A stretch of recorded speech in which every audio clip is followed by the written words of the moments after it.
The orbital station called Aurora Line floated in solemn silence above the deep blue arc of the planet below. It shimmered with shield light, trade beacons, and the steady glow of 1,000 windows. Ships from every nearby sector drifted in and out like patient silver birds.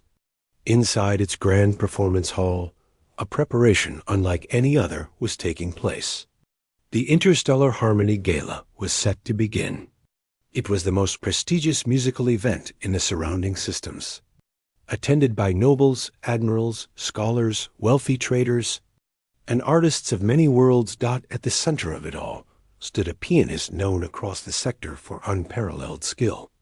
His name was Ronald. He wore a silver coat lined with soft blue threads that pulsed like gentle waves. Those who admired him called him a master. Those who envied him whispered about arrogance.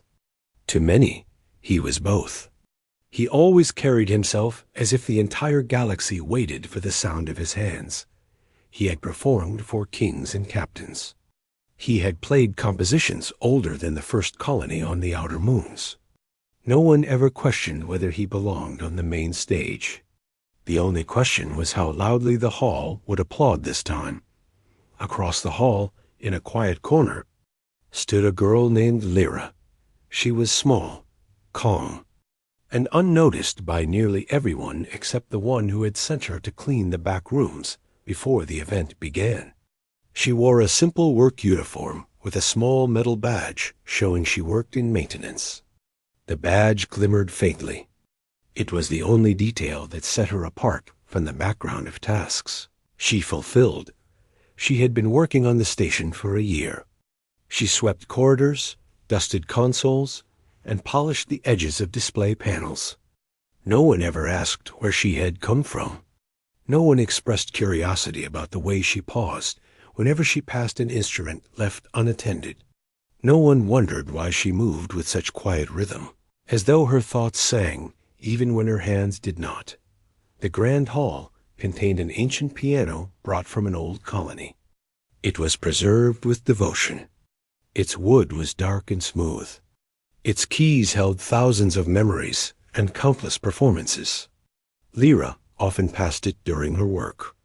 She always paused, only for a heartbeat, before continuing.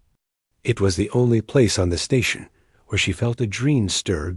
As the gala approached, tensions in the hall rose. Ronal's apprentices rushed about preparing stands, adjusting lights, and ensuring every polished surface reflected his brilliance. He enjoyed commanding the space. He enjoyed being seen. Today, he was set to play a new composition, one he claimed would redefine the future of galactic music. While making her rounds, Lyra entered the hall with a cloth and a small device meant to remove dust. She always cleaned quickly so she would not draw attention.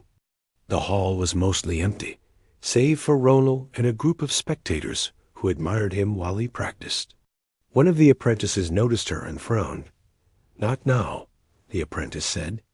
"You will disrupt the master." She nodded and began to step back. Yet Ronald caught sight of her. He raised a brow. His voice carried across the hall.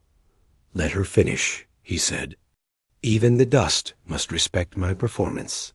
The spectators laughed. Lyra did not respond.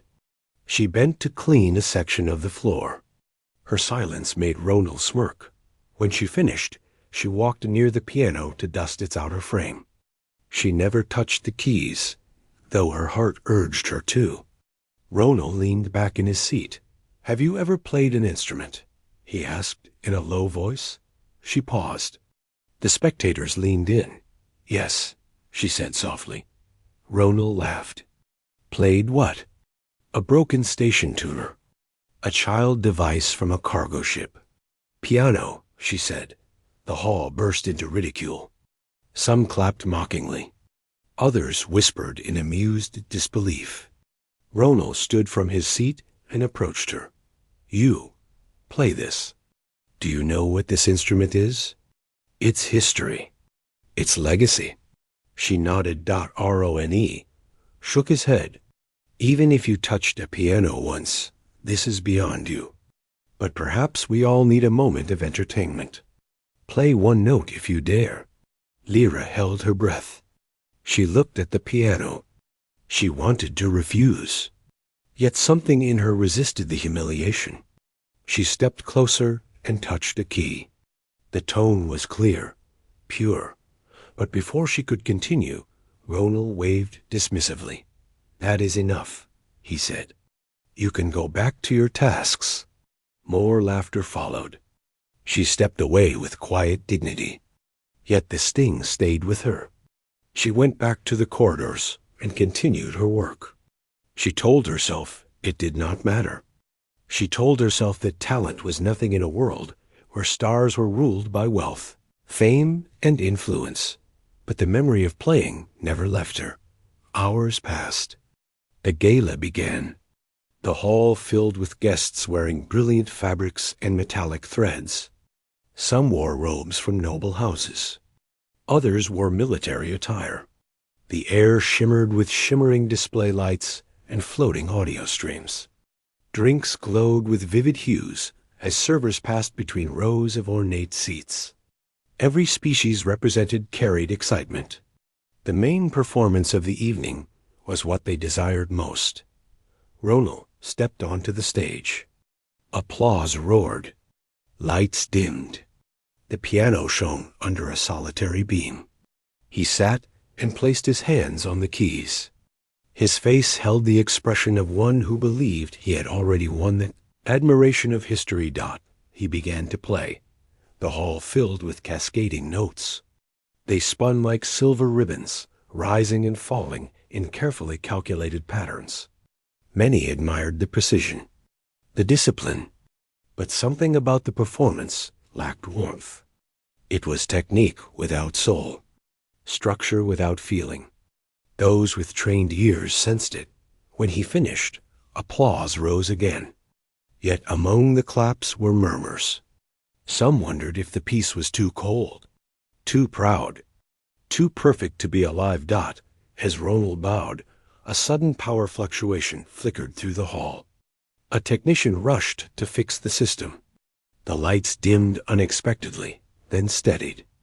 The host of the gala stepped forward.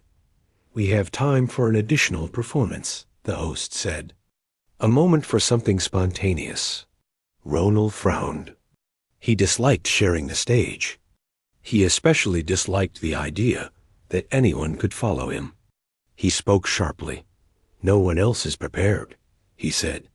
"There is no point." But a guest near the front spoke. "Let someone try. It might be what the gala needs."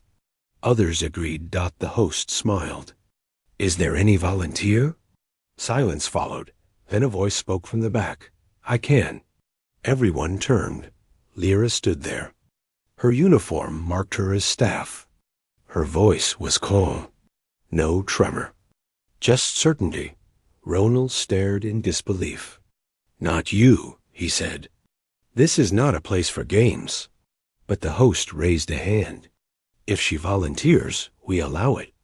That is the spirit of the gala. Guests murmured. Some laughed as they had before. Others were curious. Some simply wanted a distraction. Lyra stepped toward the stage. With each step, doubt tried to touch her. But something stronger pushed it aside. She reached the piano. She placed her hand on the polished frame. The hall fell silent. She sat. Breath. Her fingers touched the keys. Then she played. The first notes rose like dawn upon a silent world. Gentle, warm, alive. They carried a softness that reached every ear. Guests who had spoken a moment earlier now froze. No one expected what followed. Her melody grew. It spread like an unfolding nebula. It shimmered with quiet courage. It carried starlight, sorrow, hope, longing, and joy woven together. Her hands moved with confidence. The sound expanded across the hall like an ocean tide. Every note seemed to paint a story, a journey, a memory shared by all. The melody shifted into a rising pattern. It felt like flight. like breaking free from gravity, like soaring through the sky of a young world. The guests felt the sensation of wind, of light, of something ancient and truthful. No technique could produce this. Only heart could dot faces throughout the hall softened. Some eyes filled with tears. A captain who had not cried since the loss of his unit felt his throat tighten. A noble who lived her life in luxury felt something genuine stir inside her. A scientist who rarely cared for music felt his pulse slow with each chord. Lyra continued. Her hands moved with grace, shaped by years of secret practice on a small digital piano she had repaired from scrap. She had taught herself through recordings, through memory, through instinct. Her gift had never been nurtured. It had only been carried quietly inside her. Until now, the melody reached a deep and resonant progression. It echoed loss, struggle, sleepless nights and forgotten corridors, pain without complaint. Yet even within the sorrow was an unwavering strength, a refusal to give in. A rise from silence. Then came the final movement. It was powerful, bold, bright as a supernova. The hall shook with emotion as she played. She gave everything she had, everything she had ever felt, everything she had ever hoped for. The guests felt as though they witnessed the birth of a new star in sound. When the final note fell, the hall remained silent, not because they rejected it, but because they could not breathe. An applause erupted. It was loud, unrestrained, honest. People stood. They cheered. They shouted her name. They called her a prodigy born from the halls themselves. The applause grew so strong the station's audio sensors struggled to regulate the volume. Ronald stood frozen, his pride shattered in a single moment. He had mocked her, dismissed her, humiliated her. Yet she had surpassed him not through pride, but through spirit. The host approached her. "Your name?" the host said. "Lyra," she answered. "Lyra," the host said. "You have changed this night. You have changed more than this night." Guests echoed her name again. Lyra rose and stepped back from the piano. She felt no arrogance, no triumph, only peace. She had finally played where her